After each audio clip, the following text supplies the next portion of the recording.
So, hello everyone. We are here in the online discussion called Language Diffusion about translations in cities of literature. My name is Anna. I'm representative of Lviv, UNESCO City of Literature.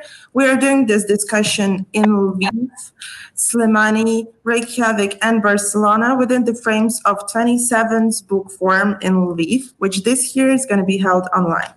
So, as I told previously, we will today be talking about the translation with the next people. From Barcelona, UNESCO City of Literature, we are having here now Carlotta Gordae. She is a Catalan translator who started her translation career with technical text, as well as IT localization and corporate communication. In the 5 past years, she has moved to literary translation as well as to theater subtitling. She is also a writer, and she recently won one of the biggest awards in the Catalan language, the Rade Prize. Also from Slimani, we are having here now Shamal Abu Bakr Hussein, who is the office coordinator of Slimani UNESCO City of Literature. Shamal is actually a master in English literature, bachelor in English language and literature, a Fulbrighter at Michigan State University, and a translator. He recently translated Mind Your Head and Get to Know Your Brain from English to Kurdish, which was published by the Ministry of Education in Kurdistan Regional Government.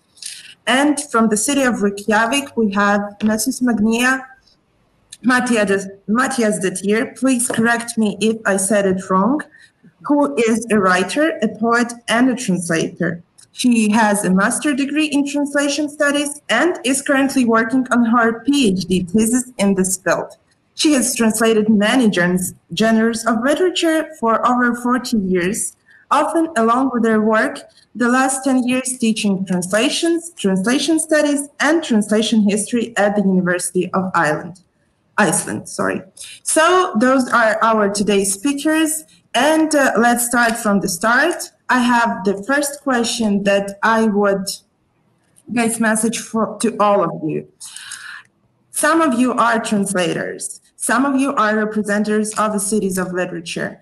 And I would like to ask you, how does your cities of literature cooperate with translators? Is translation one of your priorities? So maybe I would start with Mr. Shamal, as he's the presenter of the City of Literature. So how do you cooperate with translators? First of all, I would like to thank everyone here and to say hi for all the participants. It's a great honor and pleasure to be here with you. Actually, translation in our city is, I can say, in the highest priority, because especially for our office of UNESCO City of Literature, because we've got, as Kurdish people, we've got a very rich literary heritage that unfortunately has not been translated or introduced to the other languages sufficiently and efficiently. And also, translation for Kurdish people and my city is a means of getting together and networking and producing collective literature. And so far, thankfully, we have experienced that in a couple of the collective works with the other cities of literature. And the first one was calling for participation in COVID anthology that has been produced recently by 23 cities of literature. And we've collected works from those cities about COVID, and as a kind of COVID collection, and finally it has been produced and will be introduced to you soon. And the second initiative was calling for literary museum. We've got a kind of, we called for some of the cities, every city that can participate, and some of them have thankfully replied to that. So we've got one masterpiece of poetry or prose in the original language of the cities, translated into English, and we will translate them into Kurdish and will show them in a public show, like a literary museum in our city. And finally, translation is really important for us because we've got a great population and readership that can speak English language and other languages that would wait for great works to be translated both to Kurdish language and from Kurdish language to the other languages. And that's why the translation means a lot for us as City of Literature. That's great. You know, the things you are doing while you are quite young as a City of Literature are really inspiring and amazing. Thank you so much. Maybe Magnea or Carlotta, do you have any thoughts of, as a translators, you can say from another perspective, how does your Cities of Literature cooperate with you as a personal translators or as a translators in general? Well, Barcelona has been a City of Literature for 5 years, and I think that they first centered their attention on writing and on publishing houses, or on connecting events and writers. And now this year they are starting a new program, which I'm in also. They are organizing some book clubs in the city's libraries. And then so a translator goes there with one of their translation, and you talk about the translation with the readers.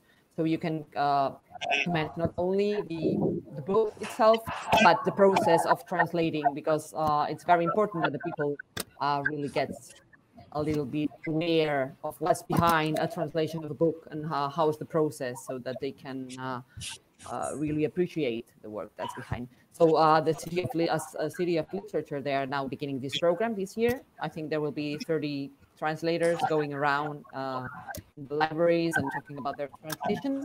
And I know I have spoken with the office, and they are giving it a thought of having a kind of grant. They now have a couple of grants. They have one grant that's for writing any literary work, and one grant for writing theater pieces. And they are now, wondering to make to create a new grant for including translators, so that you can propose, well, I would like to translate that, but it's still in progress.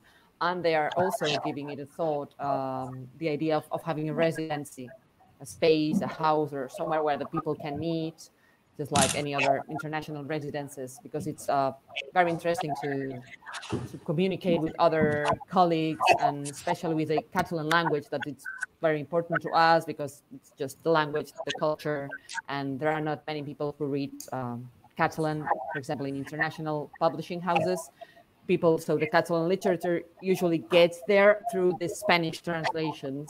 So we have to, well, it would be good to work more on Catalan direct translations to get to the public, to the international public.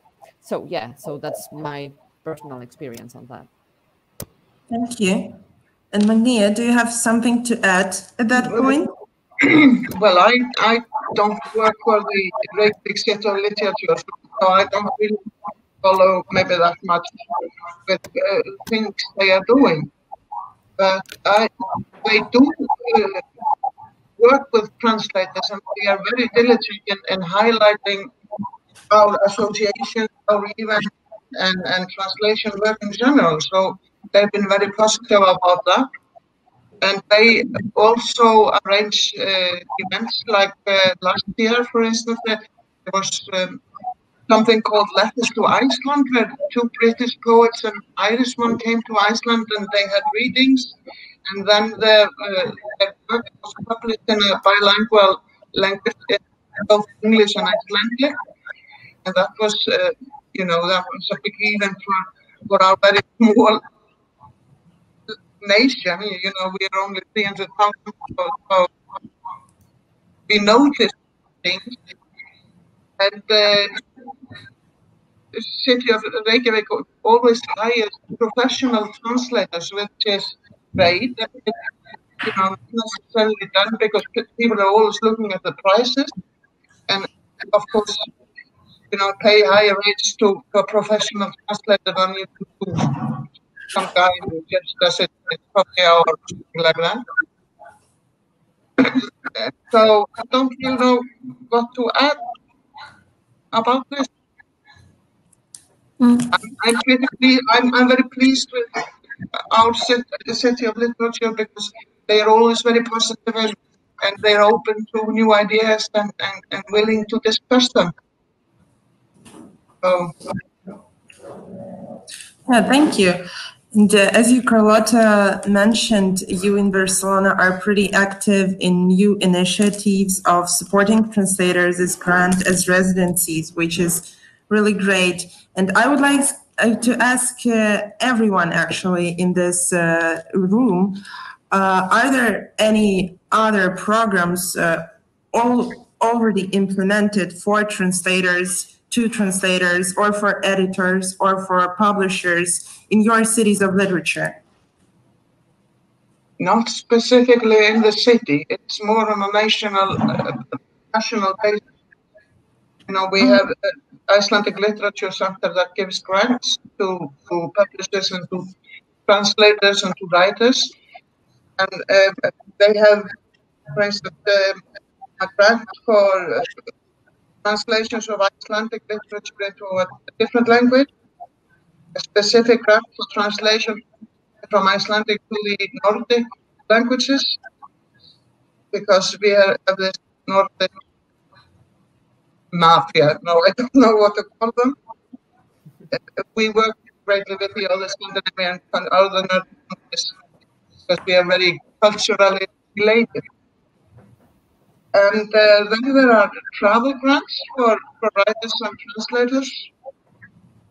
And there is a residency grant for foreign translators to come to Iceland. So we can get grants for our work. And Reykjavik also has a grant system where everybody involved in the arts can apply. And that goes for translators too, but I don't think I apply much for that. I don't really support printed publishing. It should be something, you know, people can attend to or experience in a different way. So I don't know how I apply for that. So it's pretty much on an event basis. You know, if a Translator Association wants to hold an event, they can come to this literature and ask, would you co-sponsor this? Give us some money or lend us a house or something so we can hold the event. And that has worked out pretty well. Thank you. In the case of Barcelona, it's more or less so the same, that it's not it doesn't come from the city, but from the government. So we have mainly two lines from the Catalan government. One is they give some grants to publishing houses and also to private translators to translate foreign literature to Catalan. And then we have the Institut Ramon Llull, which is an institution that fosters the Catalan culture in general, so beyond our frontiers. And in that case, they have some, so they manage some grants or some subsidies to help translate Catalan literature to other languages. So help internationalize the language. Yeah, and they usually put in context so they organize meetings in Barcelona from translators that translate from Catalan into their languages, so that they meet. So it's a very active network, and they are doing great work there. But it's not a matter of the City of Literature, but as a government, the Catalan government. That's really great, and as I can understand, that's a permanent program. It's not only a program, so it's like a house. It's working since, I know, many years. They also help promote writers out of the country, so paying for the travel expenses when they go to book fairs or things like that. That's impressive. Shamal, maybe you have something to add at that point? Yep. Actually, so far, since, as you know, we have been designated in 2019. So far, concerning funding the translation processes and activities, mostly those activities are supported as my friends mentioned, by the governor of the city, and that raises funds for translation activities, and especially from and also supporting and publicly supporting and appreciating the translations that have been done by some centers that have been recently working in this field, like the Pool Center, Jean, Sardam, Galawesh, Rahan activities. So we have been translating from Arabic to Kurdish, from Kurdish to the other languages, from English to Kurdish, and from Kurdish to English. Those were some of the activities that have been funded. But as far as the strategic plan for the office of the Soleimani city of UNESCO, so we've got a couple of other initiatives that we will plan to work on, and both of them have got local and international faces. The first one is using translation and poetry as healing and reconciliation means and methods. In this initiative, we plan to call for different cities around the Iraqi provinces and the young translators to come for a residency program to Soleimani and to stay there for a month to interact with each other, to translate, and to produce literary works together about peacemaking, about recovering, about resilience.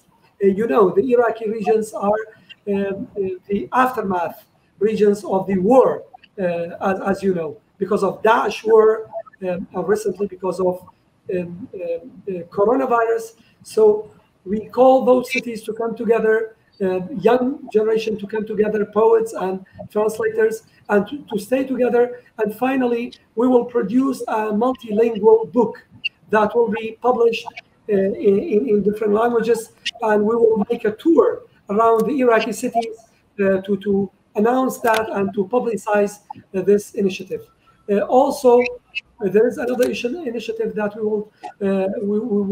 want to build on Kashkol Center's pioneering translation project that has recently published 700 pages Kurdish translation and poetry into English. So we will try to fund that and to publish and translate each year around 4 books that will be translated from Kurdish to English. And those are some of the initiatives that we are working on right now. That's great. And I need to mention as well as we have also participated in the Soleimani project, that one with the poetry, when we have sent you poetry pieces on English that would later be translated to Kurdish language. And as I do remember being disposed in libraries, which is great because those are connecting cities of literature and really making us one creative network and the meaning of network of people who communicate with each other. And just to add, from the Ukrainian side, we do also have some governmental protection of our translation, which is really good because we have the Ukrainian Book Institute with its translation section, which supports translators as much as they are able to, and we are active in working, for example, at the Frankfurt Book Festival with the translators also. So we can see that that's a really great thing that government supports translation, as it is one of the, in my humble opinion, one of the most important things right now to connect cities, to connect countries, to connect the whole world. And as we did already talked about the politics, I would like to ask another question, which can be quite provocative, but I hope wouldn't be so. First of all, it would be to Carlotta and Magnia, because it's dedicated to translators as themselves. How do you feel? Maybe there's something you should translate and something you shouldn't. or you feel yourself full free in the field of translation in your country. Maybe there's something that, you know, wouldn't be published, or it's something that you want to be published, but it could not be. So anyway, do you feel free in translating whatever you want in your cities of literature? Absolutely, absolutely. I can translate whatever I want. The question is, could I get a publisher for it? Yes. For instance, if I translated Gormenghast by Mary P, you know, would I ever find a publisher that's wouldn't sell? They always look at the money, right? But I'm absolutely free to translate anything, you know, political, pornographic, whatever. I can translate whatever I like. So I feel extremely free as a translator. But the limits are always in the publishing world, right? Yeah, I agree. So in fact, I also feel free to translate anything, but it's not me the one choosing what's going to be translated or what it's going to be published. At least in my case, I never suggested a book to be translated, but it's the publishing house who decides that you have to translate this. Yeah, and same for me. Yeah, probably some works wouldn't have a market. So the talent market is small now. We are about 7 million inhabitants. So the population is not very big, and that's one of our problems, because we need really to make the market bigger, but it cannot get bigger. So maybe in Iceland it's the same. So yeah, so the problem is that maybe some works wouldn't find enough public to read it. And precisely for this is why we need some subsidies and grants and funds to be given to the translation, because otherwise the market cannot pay for the price for this translation. So even if you have to translate a very thick book, that's a lot of money, and it's difficult to really get a return on investment. So that's why translation should be especially protected with languages that don't have more than, I don't know, 10 million or 12 million speakers. Yeah, actually, I think the situation in our city is a little bit different, because translation process of literary works is still young in our city. As I've mentioned, so we've got a very rich heritage, literary heritage, but unfortunately they have not been translated into other languages. And from the other languages, the process of translating books has not been so widely spread. That's why I cannot predict what would be the type of the challenges that the translation processes would face in the future. But I know that there have been some regulations and protective policies for journalistic works, for social media recently in our city and in our region, Kurdish region. But I'm not sure about the experience of literary works. But as far as historically, I can talk about the situation in our city. In early 20th century, there have been some trends or individual attempts for translation, and they have been received widely and welcomed warmly by community, because the city is having a kind of, in the region, is having a kind of open norm of receiving new ideas and new thoughts and translation.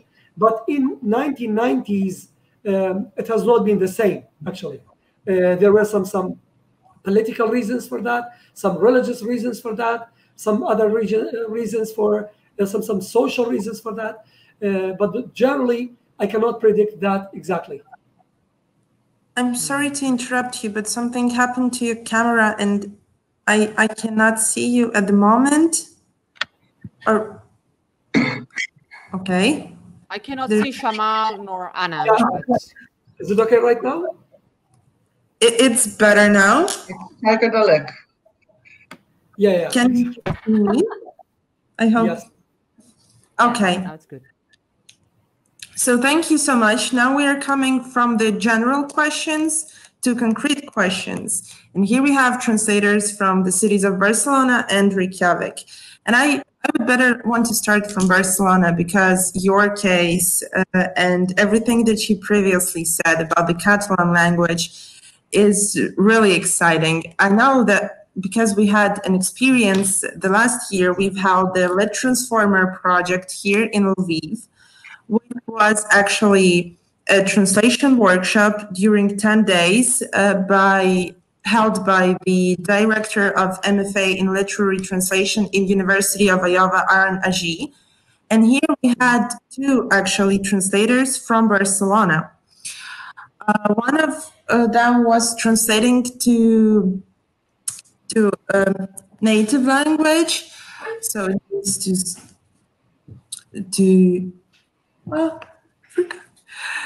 native language, and the other one was translating to Catalan language. And at every point connected to Catalan language, those people were very active, which means you are all very active in the questions of Catalan language and protecting it and translating into Catalan, or more translating from Catalan. Yeah, well, yeah, Catalan language, so translation into Catalan, it's very important as it's almost could be a political issue, right? Because so language is very connected to the political conception of our country, if we can say that Catalonia is a country or not, and blah, you know that, right? And especially Catalan is it suffers from being from the neighborhood of Spanish and from the cohabitation with Spanish. So since both languages are living in the same territory, both get mixed up. So in fact, nobody really speaks perfect Catalan or perfect Spanish, because we just get confused sometimes, right? So and besides that, Catalan is sometimes minorized. So especially in big cities, people speak a lot of Spanish, probably due to bigger immigration, right? Because so if they have to choose, what should I learn, Catalan or Spanish, people learn Spanish. So that's why translating into Spanish and having a real culture, a live culture, a culture that is alive in Catalan, so it's very important. And there's also issues on linguistic issues. For instance, when you translate slang from any language to Catalan, it's a problem, because many people on the streets, when they have to insult one another, they use Spanish or Spanish expressions. So the Catalan slang, it's not so developed as the Spanish one. But so there are also many issues. And so in my case, for instance, when I translate from German and English into Catalan and Spanish, but when I translate literature, I only translate to Catalan, because I feel that Catalan is my language. So it's a language that I can somehow feel I have a different sensitivity, right? So I can translate corporate communications into Spanish, and that's no problem. I do it, every week, in fact. But when it comes to translating emotions, I really can. I feel I just can translate into Catalan, because it's the language I have been, I have spoken in my childhood, and that's what connects words with emotions, right? So I just got lost right now. So the Catalan, the promotion of Catalan languages, and it's very important in our special field. Yeah, I don't know if that answered your question. So maybe you want to repeat it, or. You totally did, and your phrase about that the Catalan is language of your emotions is really strong, because that's your native language, the language of your childhood, which is very important, I think. It doesn't matter whether it is official or not that official, but still it's your language of how you feel. Yeah, and for us it's official, and I think that sometimes internationally it's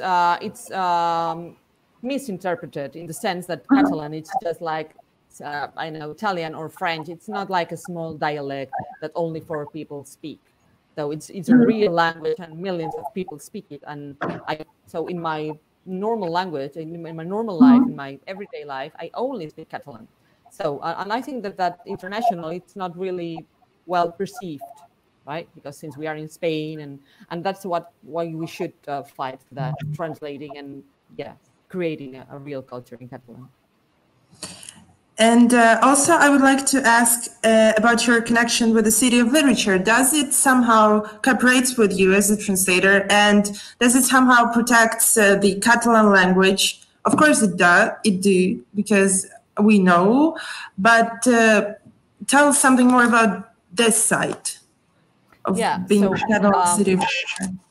Yeah, so in fact, regarding the City of Literature and Catalan, so they are not connected. So I know last week or 2 weeks ago, so there's a recurring issue that comes up in Twitter and in the social media, that it's whether literature written in Spanish, but written from someone who is in Catalonia, is that Catalan literature or is that Spanish literature? So, and that is the debate that comes so every year, it's like, oh, it's like Christmas. So every year in December we have that. So every year, once a year, we have this discussion. Oh, yes, it's Catalan. No, it's only Catalan if it's written in Catalan. Otherwise, it's Spanish literature. So it's difficult to really put a limit there. So, so in my case, you asked my relationship with the City of Literature. I don't have any really direct relationship until this year, because as I mentioned before, I think that they firstly centered on the writing and reading, so and events and literary events, and now they are kind of taking into account other aspects of the literature. And so this year I'm beginning to work with them with this book clubs around the libraries in Barcelona. And I'm really thrilled to do that, because it's very interesting too. I once had a book club with some readers, and it's very interesting how you can explain the process of translating, so that the people they always say, oh, I never thought about that. So it's like you just open their eyes, and they can somehow feel and understand the translation decisions that you have taken. When you translate, you always have to decide things. So, and you can discuss that with the readers, and that's very interesting. So, so I'm really thrilled about this program going on this year with the City of Literature, and we'll see how it goes. But before that, I had never had any contact or direct activity with them. Please keep us posted about the project that you just mentioned, because it sounds like really an interesting and the project and the thing you need to do. I think that could be actual for our city also. And I would like to ask Magnia now whether you have any cooperation, like straight cooperation with your City of Literature, with the Reykjavik City of Literature, because as we also know from our previous connection during the Lit Transformer workshop and this year's Lit Transformer workshop call, which was unfortunately postponed, you have such a great literary community in Iceland. It shows a lot.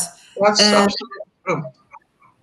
But direct contact with direct cooperation with the Reykjavik or the Reykjavik Literature is.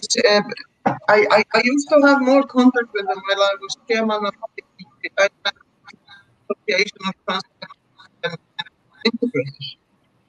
But and I have also worked with them as an individual translator on special where I come in as a translator working with maybe an translator, a Polish author, in a seminar or a reading or whatever.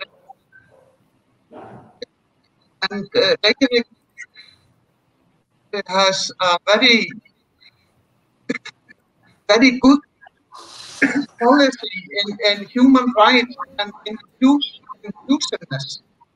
So they really don't look down on us smaller prophets, that the translators, they treat us like we are, writers and authors in our own right, create translations. So you never, you always, they always welcome you with open arms when you with an idea of something that you really want to present. But in the later years, I haven't really interacted much with them. I don't really know what they are doing at the moment, I'm sorry to say. But Icelandic is a very small language. You know, slightly over 300,000 speakers. So we are very jealous of this language. I take good care of it. It's a bit like with Catalan. You have to, well, you have to look after your language. You have to cultivate it. And you constantly have to add to it, you know, new words, new concepts and things. And that happens late. And we wouldn't probably be speaking Icelandic if we did translation. Because the written Icelandic, you know, in the year 1200, it basically exists because of translations. They were trying to make us a Christian nation, so they translate all kinds of stuff to teach us. And we read that, and then that has kept Icelandic going. Well, not only Christianity, but you know, translations have kept Icelandic going throughout the ages. And we are an island nation, so we would be very insulated from the world if we didn't get input from other countries, and that happens through translations. And I think, well, not every Icelander, but most Icelanders are very aware of these facts. We are very open towards translations. And we read a lot, or we used to read a lot. Now we maybe listen more to books than we are reading them. The younger generation, it's nice to have headphones and listen to a good novel, you know. So, well, I completely lost the thread. I was trying to answer your question, but I haven't done that. That's okay. That's mind flow. And I would like also to ask you, as well as I did ask Carlotta, are you more translating into Icelandic from English or other side? From Icelandic to English? We translate from, I personally translate from English and the Scandinavian languages, mostly Danish and Norwegian. But here in Iceland, we translate from, if we have somebody who knows a foreign language, he is probably a translator, or she, he or she. So, you know, there was a call some years ago, do you know somebody who can translate from Portuguese?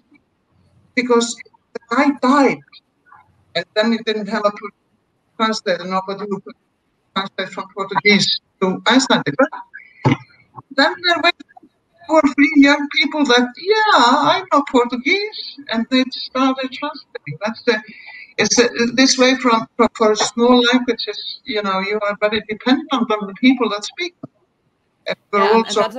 And that's a problem for quality sometimes, because if you depend on, okay, I found someone who translates, but maybe he's not a good translator, and you can do nothing about it because there's no one else, right? There is that. Yeah, there is that. But fortunately, I forgot to mention it before, but the Icelandic Literature Center also has seminars for translators where they meet and there are workshops and training sessions and stuff like that. And Reykjavik City of Literature has participated in and does participate in things like that. And they also support the House of Deities. I don't know if you have heard about that. It was founded by Vigdis Finnbogadóttir, our former president. And it's dedicated to linguistic diversity, language diversity, and every language has a home there, which is really well. And the city of Reykjavik supports and the libraries, of course. So, Great. but because of you, it's more on a personal level, the context here. You meet somebody or you know somebody or it's a person that you can introduce you to somebody else and stuff like that. So it's, I don't think the people at the City of Literature, regular City of Literature would be surprised if I had an idea at 10 o'clock in the evening, I just phoned them, you know, at home. It would be discourteous, of course. It would be very rude, but they wouldn't be surprised. Tight connection you have. That's great. That is really great. It sounds like that really excited me at that point. How do you cooperate? And maybe Shamal, you are not, you are a translator, yes, but you are a presenter of an office here. And how straight do you work with the translators in your office? Do you have any proper people that are currently or permanently in some of your projects or in your future projects as you are a young city of literature? Yeah, actually, as I've mentioned before, since the process of translation is young and our city has been designated recently, so we are working on that, and we've got some efficient plans for that. But in the time being, there are some centers that have been working on translation, like Kashkol Center, like certain, like some others. And Kashkol has been initiated by some great, hardworking instructors, American instructors in the city that have established a group of translators, including Shene, as she will later on join us and talk about that in detail, including Sarwar and some other Peshawar and some other translators, Muhammad. So they are working on translating from Kurdish language into English language and into some other languages. So those people are dedicated to their job, and they are efficiently doing that because they've got access to some good resources, and they've been trained on translation by Marie Labros and David Shuk, which are both well-acquainted translators and publishers as well. They are poets as well. So they supervise them. They have trained them. They gave them enough knowledge and experience in that. And I think it's going well, hopefully, in the coming years. And we will see the fruit of that in the coming years, hopefully. Thank you. And here, as our conversation is going up to the end, I would like to ask you one more question that would be regarded to all of you. And that's an accidental thought that just came in my mind, but we were talking previously about the new normal, yes, about the future after the pandemic and after the quarantine. And how do you think this new normal will impact the translation in your cities of literature or the translation in general? Well, any thoughts? For Iceland, I don't think it will change very much. Like I said before, we're very dependent on translations for everything. Sometimes a fourth or a third of everything published in Iceland is translated. It goes way back to half of every translated work. So we are very used to translations as a form of literature. I don't think that will change. Maybe the publishing form will change some way. Maybe we are going to depend more on audiobooks or what do I know? You know, some other technology and the print book. But the translations and such won't change. There is no computer inside that can really translate literature. They may think they can, but they can't. But emotions, like Carlotta said. Yeah.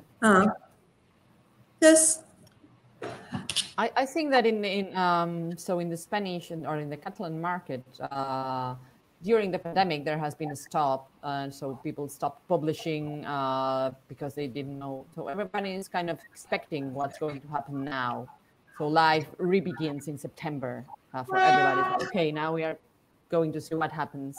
In September, we are expecting a lot of new titles in the market, maybe too much because the chains in the publishing houses were stopped. So lots of books were waiting, and they are now all going out at the same time. So probably the market cannot absorb that quantity, the number of new books. And it's not clear if I know some publishing houses who are asking for credits because economically and financially, the pandemic has really had a great impact on them. So everybody's kind of, yeah, let's see what happens. There's the kind of fear that maybe some small publishing houses would close or will have, shut down. So it's a kind of uncertainty. The uncertainty that it's everywhere. It's also in the publishing market, I think. And I think that the new normal will worsen one of the issues of the translators. That is that we work alone at home. So we are already isolated from the world. But since the world is extra isolated, we really don't get to see no one. And that's not good because we are very vulnerable. No? So it's always one translator and a big publishing house, or it's a small house. So it's one translator against a company, you know what I mean? So in front of a company, and you always feel that you don't have enough force. That's why it's very important to have associations, translators associations. We have several ones here in Catalonia, and I think it would be good that the cities of literature as such would somehow defend the interest of translators as a collective. For instance, in Catalonia, we cannot speak publicly about the prize we get for translating because it's against the competition, the free competition market, blah blah. So we are really exposed to how it goes the market, and we are alone. So I think that maybe the new normal will worsen these conditions that we work in. Yeah, actually, I think the pandemic will change many things. Among the things that it will change, I think, the style of gathering of people. Before, many big cities were like economically based cities, just like I can say financially related people, relating people together. But the new normal would become like people-based cities, just like if there were big markets before, cities like big markets, it will become more like big villages rather than markets. So the connection between people would change, and the focus of people would get more focusing on human interaction, emotions, and I can say ontological things and longings. That's why the value of literary works will raise, I think. And here, translation maybe locally is going to flourish, but not internationally, because people will translate for their own local languages, and it will be more needed and demanded by people. That's why I think the cities of literature would have a great role to do in that. For example, to cooperatively work on reviving the common concerns of human beings for their common cities, just like corruption, like pollution, like fighting against war, against pandemic, reviving human values, for example, reviving just valuable kinds of getting together instead of virtual connection that will be interrupted by the internet coverage from time to time. So those kinds of intentions and tendencies would emerge, I think. Would maybe a kind of new way of translators to work on, and This is my impression generally. Thank you so much. I do agree with you that we, as a series of literature and as a project managers working in literature, have now a really very important role to do, to connect people, to activate people again, to make them understand that nothing is stopped, that life is going on, and that literature is moving as it is moving now, and very, I can say, I don't know, very actively, yes.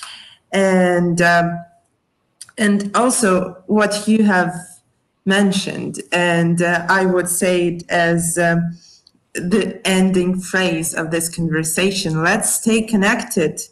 We have an internet now, of course, and it helps us. It provided this today talk, but still, let's stay connected. And I thank you so much for this conversation, and I hope that one day we would go out of StreamYard to the live connection once again in any city of literature. And thank you again. Thank you, that was great. Thanks a lot. Thank you. Hello again. Here we are at the second part of our conversation about the translation in cities of literature, which is going in frames of 27th BookForum in Lviv, this year held online. And I'm Anna, representative of Lviv's UNESCO City of Literature office. And here today we have Sheen Mohammed, a representative of City of Slimani. Sheen Mohammed is actually an MFA student in literary translation at the University of Iowa. She has worked as a researcher and assistant director in Kashkool, the Center for Arts and Culture at the American University of Iraq, Slimani, to support regional cultures through digitalization, preservation, and translation. She was also an instrumental in helping Slimani receive its 2019 designation as a UNESCO Creative City of Literature. And we are here today to talk about translation, as it was mentioned before.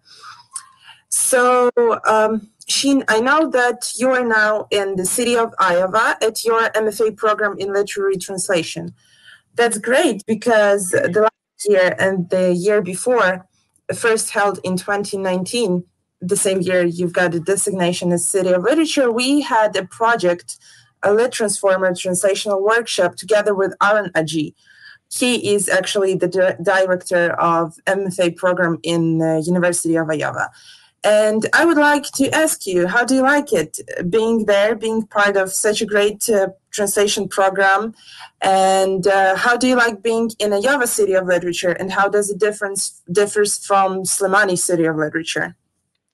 Yes, so I feel very lucky having come from one city of literature, moving to another city of literature.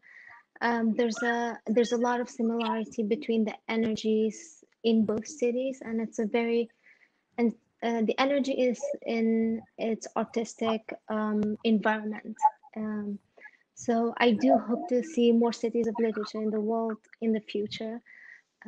But I think for the difference, what I've really enjoyed in Iowa is more hybridity in the environment. Like I get to be part of this writers workshop. I get to be part of other departments when I need more resources for my translation. I get to take history classes if I need, if I feel like I need it, and it will inform my translation. So I've really enjoyed more variety in Iowa. The same kind of resources and energy, I could say I feel in both cities. But as I said, in Iowa, there's just a lot more variety. But also I've enjoyed, excuse me, I've enjoyed a greater translation community. Which is it's a very exciting place for a translator to be in. Well, you know, you've mentioned the translational community, translators community, and I do remember how other participants, like from Reykjavik and Barcelona, they were also translators, they are also translators, and they did already mention the importance of translational community in their cities of literature. And I just remembered another question, which could be also an option for you. As a translator, do you feel any, support from a city of literature like Slimani City of Literature or from Iowa City of Literature, despite the program that you're working on? Do you feel any protect in what you are doing? For example, from a government or from City of Literature office? So in Slimani, I really can't think of or point to, a policy or a rule, something that would protect me as a translator or provide me with the resources. But I can point to, centers and other institutions that would support translators by providing training and resources. In Slimani, I feel like I was prepared for my studies, for my MFA in Iowa from Kashkul. Kashkul is the Center for Arts and Culture in Slimani, and I was really trained because I've worked with developed translators as well as young translators, even though this Center for Arts and Culture operated inside the American University of Slimani, but we have all kinds of projects, translation projects, in collaboration with translation students in other universities within the city. So I actually collaborated as co-translator with translations from, Slimani Public University. And I think it's a very great training for translators to have support from each other and to have support from a center to facilitate that link, to facilitate that connection. I was also in Kashkul, I was also trained to be better reader. I mean, we always had trainings of characterizing poets, creating poets' profile, how to use all of this to aid your selection process. All of these are very important points in becoming a better translator. But also, one other specific thing about Kashkul was that different translators worked in the center and worked on different projects. So we were always connected, and we always learned from each other, even though our challenges were different, our projects were different, their nature was different, but we lived in the same environment, and we had weekly check-ins. We updated each other about our process, and we were each other's support. So there was, even though the community was small, but there was a lot of learning and a lot of exchanging of our strength and learning from the other person's strength. I feel like this is the kind of support I got from Slimani City of Literature, from Slimani as a city. And in Iowa, all of the support I've seen is, of course, from the program, which is tremendous. It's really, I'm grateful for both cities. Thank you. Those are great answers. And maybe that's going to be the last question, but, what you were telling about the community again reminded me of the quarantine times that we are now living through, all of us. And does anything changed in Kashkul Center, for example, or will anything changed in Kashkul Center, or will anything generally change? Do you think about the after the quarantine, after that we have stayed in our houses for such a long time, and we didn't have any communication, like live communication with people? We have called it, the new reality. And how do you see the new reality for translation and for Kashkul Arts Center? What do you think of it? I think for sure a lot of things changed. I mean, everything is different about these days and about what is happening currently. But we have found new ways to still be in communication, even though they're different.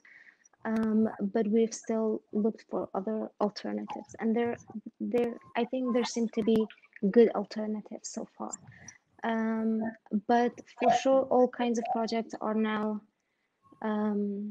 becoming smaller, but that's only in operation. It's not smaller in what they really hold. And I think it doesn't make any kind of difference on what it will turn out to be in the future. Even though I'm not really, currently I'm not directly part of Kashkol, I'm there as a support for any kind of project they require me to, and they are there for any kind of support I would require from them. But currently all of my time is for my studies and translation projects here. But I'm sure whatever smaller ways are occurring, like whatever has become smaller than what it has used to will easily become bigger again when things are different and when there's opportunity too. Things will become bigger again.